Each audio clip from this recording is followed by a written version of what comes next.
Nah, selanjutnya selain yang alat ini ada juga alat yang Syntax CG5. Ini mungkin nanti karena tidak dipakai ya di sana, tapi ini mungkin ditunjukkan saja tampilan digitalnya.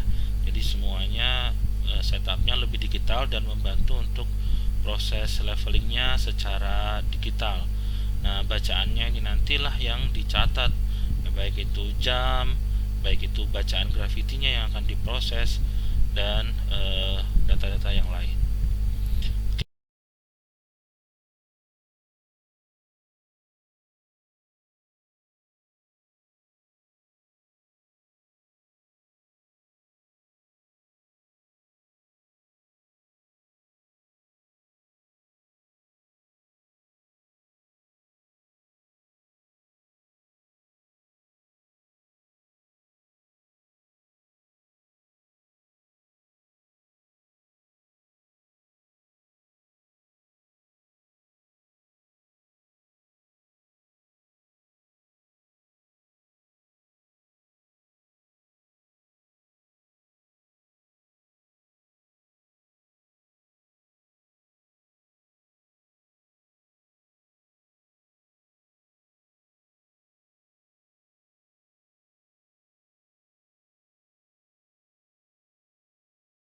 Oke, nah skema akuisisi data, contohnya kita sudah punya lokasi penelitian seperti ini, misalkan dalam bentuk grid, maka kita perlu mendatangi lokasinya. Kalau tidak, berarti kita biasanya mengikuti jalan ya. Kalau yang baru belajar begitu, biasanya kita mengikuti trek pendakian atau trek jalan yang relatif mudah begitu untuk bisa melakukan survei. Nah, di sini kita bisa cek bahwa stasiun ini misalkan kita anggap sebagai stasiun base atau stasiun titik penginapan begitu ya, yang bisa sering diamati pada saat berangkat dan pulang. Jadi tidak jauh dari lokasi kita tempat tinggal, kemudian menuju ke stasiun yang lainnya.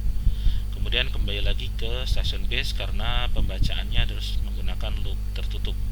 Itu nanti untuk melakukan koreksi drift karena sistem sensor kita menggunakan pegas.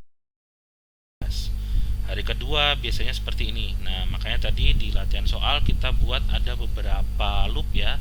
Ada beberapa loop. Nah, itu nanti sebenarnya kalau misalkan data A itu digabungkan, itu nanti bisa dibuat peta. Data B digabungkan bisa dibuat peta.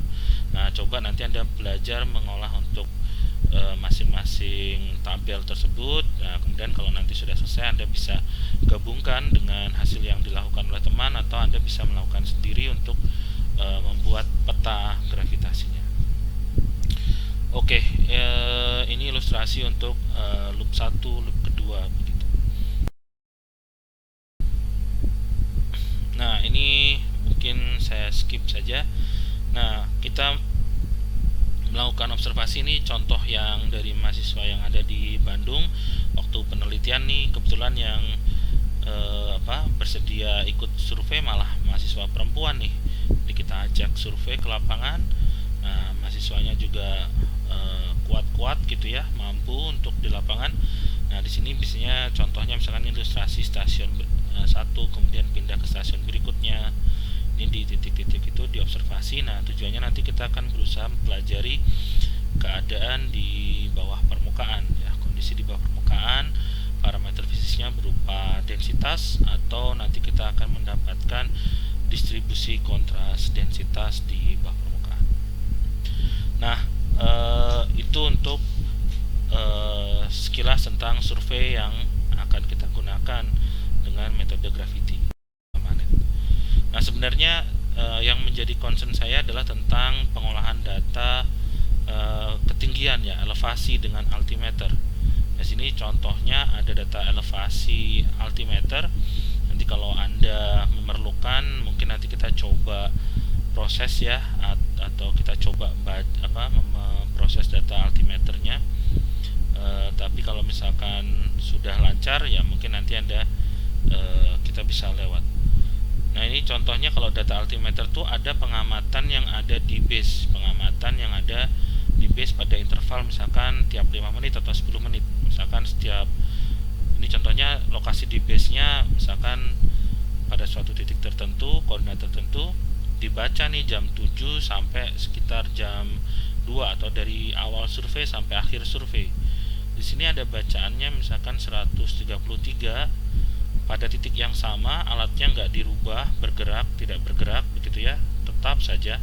Ternyata variasinya ada sampai berapa meter.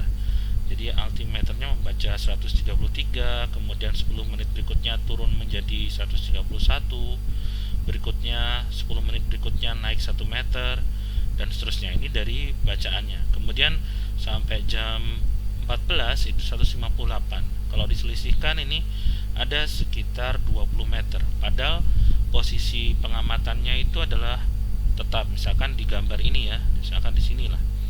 Nah, di sini terus alatnya. Artinya kalau elevasinya berubah-ubah, ini berarti sensornya perlu kita pahami dulu bagaimana dia membaca ini. Dia membaca berdasarkan perubahan atau variasi nilai sensor tekanan dan temperatur begitu ya. Jadi makin siang mungkin ada perubahan tekanan, dan makin malam juga ada perubahan temperatur begitu ya. Jadi ada variasi tersebut.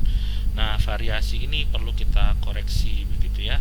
Nah, koreksinya itu biasanya digunakan untuk data yang di lapangan. Sebagai contoh ini, data A01 yang awal itu membaca 135 pada saat jam 7.17, tapi jam 14.18 ini 155. Jadi pada titik yang sama itu dibaca berbeda. Nah, ini perlu kita koreksi. Demikian juga stasiun yang lain yang ini pasti ada pengaruh temperatur dan tekanan. Jadi kita asumsikan perubahan temperatur dan tekanan itu mirip seperti yang ada di base, maka kita bisa melakukan processing. Oke, itu nanti kalau diperlukan Anda bisa kita sediakan. Tapi kalau Anda sudah yakin sudah bisa, nah nanti ya kita tinggal cek di lapangan.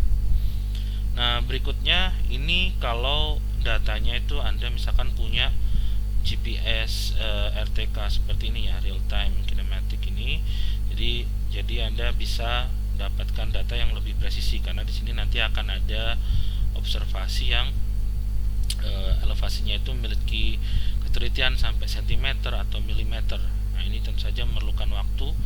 Untuk survei ini biasanya perlu setengah jam gitu ya, kalau alatnya punya. Bisa sampai kadang-kadang 15 menit itu, atau bisa sampai 1 jam untuk presisi yang lebih tinggi begitu. Nah, di sini biasanya ada ketelitian sampai order sentimeter. Nah, oke. Tapi kalau tidak punya, maka kita tadi akan menggunakan alat yang kita punya, yaitu yang altimeter atau handheld GPS. Nah, pada saat survei nanti, pada saat di lapangan sering dicoba untuk mengecek koordinat stasiun ya, karena di sini biasanya mahasiswa yang belum terbiasa ini biasanya ada kesalahan pada saat menulis atau menyalin di pada saat menulis di Excel gitu ya. Ini contohnya, misalkan di stasiun base-nya di sini, kemudian ada lintasan relatif lurus begitu ya, tapi ini ada satu stasiun yang loncat begitu ya, seperti ini. Jadi kayak ini jalurnya aneh begitu. Ada yang seperti ini juga, ini problem. Nah, ini biasanya ada kemungkinan, contohnya pada saat nulis tulisannya itu misalnya angka 3 gitu ya. Nah, itu dibaca 8 gitu ya. Mungkin ada kesamaan angka, atau ada angka 7 dibaca 1, karena mungkin ada yang nulisnya nggak rapi di lapangan, atau ada yang kena air hujan jadi tulisannya hilang, atau ada yang ke skip tulisannya. Jadi itu bisa jadi akan menyebabkan datanya tidak pas begitu. Nah, nanti kalau Anda sudah bisa mengolah data gravity geobservasi yang pada order 9,8 meter per sekon kuadrat, ini contohnya. Nanti kalau Anda bandingkan dengan data elevasi, itu kurang lebih kontrol kualitas datanya akan berbanding terbalik. Sebagai contoh, gambar ini, misalkan di gambar kiri ini adalah data gravitasi, yang gambar kanan itu adalah hasil elevasi. Kalau dibandingkan, gambar kiri ini ada kontur warna biru atau rendah begitu ya, sedangkan di sini adalah kontur warna merah atau kontur tinggi. Jadi ini berkebalikan. Kemudian kita lihat yang di sebelah sini, ini ada warna merah, di sini ada warna lebih biru. Nah, itu juga berkebalikan. Terus posisi yang lain, ini cenderung merah, ini cenderung biru. Yang di sini juga merah, ini cenderung biru. Jadi secara kualitatif ini menunjukkan surveinya atau pengolahan data awalnya ini mungkin sudah relatif tepat. Oke, nanti Anda akan sampai ke sana. Dan kalau kita belajar pengolahan data, mungkin Anda juga sudah belajar tentang beberapa rumusan tentang geobservasi yang tadi pada orde 9,8 meter per sekon kuadrat. Kemudian dari data mentah itu Anda akan mendapatkan geobservasinya. Kemudian untuk mendapatkan CPA, Anda melakukan koreksi dengan koreksi spheroid, kemudian Anda koreksi free air, koreksi slab bogey, dan koreksi terrain. Nah, itulah yang coba Anda lakukan di pengolahan data yang tadi. Oke, itu untuk reviewnya. Ini detailnya tentang koreksi terrain saya tidak akan sampaikan. Nah, sekarang mungkin materinya relatif seperti itu.